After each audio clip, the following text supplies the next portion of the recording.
Continua aqui um segundo, que agora é um gancho. Quem levanta a mão, quem já ouviu falar de um cara chamado Ricardo Semler? Poucas pessoas. Olha que loucura. Este cara, ele é o autor de negócios mais traduzido no mundo inteiro brasileiro. Né? O autor de negócios brasileiro mais traduzido no mundo inteiro.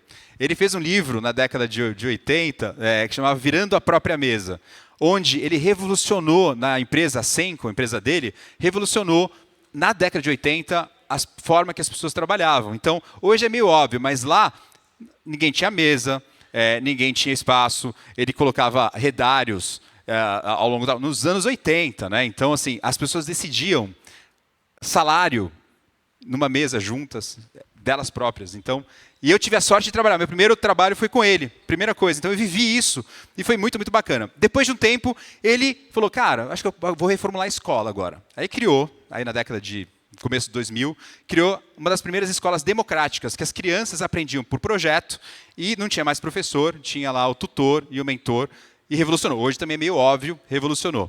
E agora ele está com um novo projeto e a gente tive uma conversa com ele, que eu acho que pode ser muito legal. Esse é um cara que vale a pena escutar.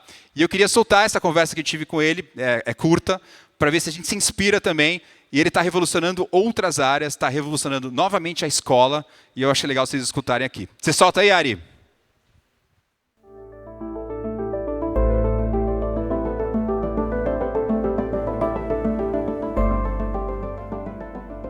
Primeiro ponto, antes da gente entrar em aprendizagem, que a turma que está aqui é isso. Acho que o festival aqui é o festival mais provocador, sobre aprendizagem corporativa e tal. Mas antes de entrar nisso, eu queria entender o que mudou, e se mudou alguma coisa, em termos de gestão, do que você tem visto de lá para cá, então, no final dos anos 90 que eu vivi, até aqui. O que mudou, o que não mudou, você acha? O que mais mudou foi o clichê, né, que ficou melhor. O pessoal está usando as palavras certas com mais facilidade. E mudou que o Gen Z, todo mundo aos poucos está dizendo isso aí, eu não quero. Aí o pessoal olha para essa geração e fala, pô, esse pessoal está perdido, não sabe e tal, que é mais ou menos o que falaram da turma de Woodstock, né? E não é isso que está acontecendo, é que essa turma é mais perceptiva, toda geração nova mas essa é perceptiva e diz, ó, isso aí eu não quero. Quer que eu trabalhe dentro de um prédio ar-condicionado na Faria Lima, pegue o metrô, depois ônibus? Eu não quero. Então, acho que o que mudou fundamentalmente é que as empresas, mesmo as que se consideram mais modernas, inovadoras e não sei o quê, estão fazendo variantes de uma corporação piramidal que ainda é baseada no sistema militar. Então, você faz de conta que não tem essa hierarquia desse tipo, aí você vai lá, almoça com os funcionários, pô, cara legal. Então, mas, na verdade, na hora de decidir, aquelas reuniões fechadas, elas têm as mesmas 4, 5 pessoas que resolvem tudo. E aí as pessoas pensam, na verdade, participar mesmo, não participo. E aí os caras de cima ficam cada vez mais ansiosos e apertados pelos shareholders, pelas pessoas que dizem como é, vai entregar, não vai, não tem o apoio do pessoal de baixo que, sei lá, mandou eu vir aqui fazer isso aqui eu faço, não, também não sei mais. Então, a distribuição da informação privilegiada não mudou, a hierarquia do jeito que a gente conhece não mudou. Você tem uma estrutura, você tem uma área de marketing, uma área de RH, as pessoas não se conversam muito lateralmente, são tribos diferentes, você tem um problema antropológico, e, na verdade, você não tem uma solução para a questão da pirâmide. É mais isso, acho que eu tenho me focado mais no fato de que não tem mudado essencialmente. O que muda é dar a sensação de que tem mudança. Mas acho que isso está aumentando o grau de ansiedade e inquietação das empresas que percebem que a qualquer momento vem alguma coisa de um lado que eles não estavam esperando. E olhando para isso, né, eu acho que tentando entender como as empresas, como as pessoas dentro das empresas aprendem, que é um pouco o foco daqui também, a gente vai daqui a pouco falar, inclusive, do teu novo projeto de escola. Tem uma frase tua que eu adoro, que a gente tem algumas vezes, né, que até anotei aqui, que você acha que muitas vezes ensinar é uma forma de controle disfarçado de generosidade. Então, com esse teu background, que você sempre provoca um novo olhar sobre isso, como que você enxerga a aprendizagem, primeiro aí dentro das empresas, esse desse formato, e depois até quero entender melhor esse teu projeto de aprendizagem mais amplo, né, indo para escolas e contar um pouquinho sobre a escola, né? Então, conta um pouquinho, qual que é a tua opinião sobre isso? O lifelong learning foi transformado um pouquinho assim em micro-certification, né? O cara fala que é um badge, quero. Então faz 2 horas disso aqui, se habilita, são coisas que eu te dou um micro-certificado. Ai, que legal. Aí você vai juntando um puta monte de micro-certificados, né? Depois, olha, a professora fala, ela está qualificada. Não tá. Do mesmo jeito que se você considera hoje faculdade, né? A faculdade começou o seu ciclo de fim, eu acho, né? Pode demorar ainda 20 anos ou 30, não sei o que, mas hoje você diz o seguinte, eu vou fazer, vamos dizer, o curso que eu fiz, direito. Uns 70 e poucos % do curso é aprender e decorar leis. Hoje você faz uma reunião com um advogado e você chama um avatar para participar, não é isso? E aí você fala, o código 232, não sei o que que é? E o avatar vai te dizer. Bom, então o que eu estou fazendo 5 anos na São Francisco? Né? Sobrou muito pouco, sobrou 1 ano, que é intuição, negociação, algumas coisas que sobraram, mas não saber qual é o artigo 234. Então, isso está começando a acontecer e vai chegando mais perto, claro, depois vão sobrar um pouco ainda engenharia, medicina, aos poucos tudo vai ser respondido de outro jeito. Então, o lifelong learning me parece muito exagerado botar fé nisso desse jeito. Eu acho que a questão maior é como é que você troca lá na escola com uma criança de 6 e alguém de 66, como eu, a pergunta como é que você muda isso para self-directed, autogerida, administrada, mas também o drive de querer fazer isso ou aquilo, né? Isso, para mim, tudo está em torno do conceito da relevância. A gente considera relevância uma coisa assim, legal que seja relevante, tal, mas se você parar para pensar, não tem nada na escola, até o ensino médio, que seja baseado na relevância para aquele menino. Então, você fala, está aqui a tabela periódica, muito importante você decorar, né? Precisa saber aqui o que aconteceu com os jesuítas em 1504. E, claro que nada disso é relevante. Então, se você não mudar isso de vez, e disser, o lugar onde eu estou fazendo isso, as pessoas com que eu estou lidando e o que eu estou olhando é relevante para mim, como estudante lá ou numa faculdade, eu acho que não vale a pena e vai tender a dissipar, a desaparecer. Na empresa, a mesma coisa. Se não é muito relevante para mim estar nessa reunião, levantar segunda-feira de manhã, pegar o coisa e ir até lá, não vai dar certo. Então, essa aqui acho que é a questão da aprendizagem. Se ela não for super relevante em qualquer momento da sua vida, não dá para fazer. E, no entanto, as pessoas, a empresa está mandando fazer, a escola está mandando fazer, e a gente acaba com um pouco de uma depressão desta capacidade de inovar, relevar, fazer uma coisa que você quer, porque o sistema todo te manda fazer isso ou aquilo. Você está me contando que está com 3 livros na boca aí para sair, né? 2, 3 livros que vão tratar muito desse tema de relevância. Você tem algum outro cheiro do que hoje em dia pode ser relevante dentro de uma empresa para que a pessoa se sinta participante e ela acorde na segunda-feira com vontade, assim? Essencialmente, se você não quebrar a informação, distribuir e dar a essas pessoas uma voz, não vai ser relevante nunca. Entendeu? Você diz, estou trabalhando numa fábrica de sapato, é muito relevante, porque as pessoas precisam de sapato. Você vai fazendo um esforço, tá certo? Mas o fato é que não é automático, assim, você achar um meaning, um significado profundo em tudo que você faz, né? Então, a relevância é muito mais, eu consigo, no que eu estou fazendo, ter uma voz, eu consigo mudar, adaptar as coisas, eu tenho liberdade em termos de horário, jeito de fazer, não sei o que, isso tudo é relevante. Então, vamos dizer, nessa empresa da Holanda nossa, né, que chama Cenco ao Cubo, né, Cenco 3. A Cenco ao Cubo, ela tem operações em 11 países, É engraçado, mas não tem nenhuma no Brasil. Mas isso eu, às vezes, falo, pô, Brasil, vamos para uma coisa. Não, o Brasil ainda não chegou, vamos isso aqui. Então, tem lá 11 países onde opera, e o que faz? Vai lá e faz um negócio chamado redondograma, que você conhece bem, mas que em inglês a gente chama de round pyramid.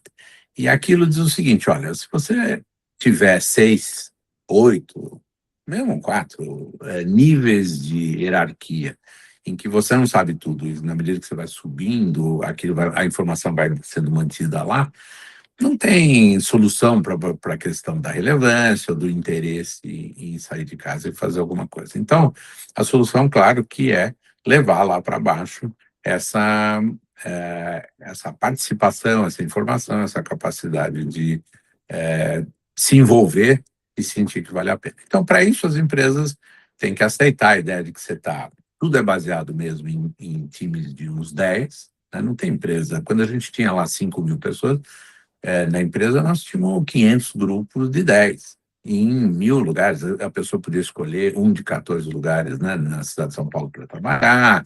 Ninguém sabia se você trabalhava muito ou pouco, se tinha vindo ou não. E aí a relevância estava baseada no seu grupinho de 10 que sabe tudo sobre tudo.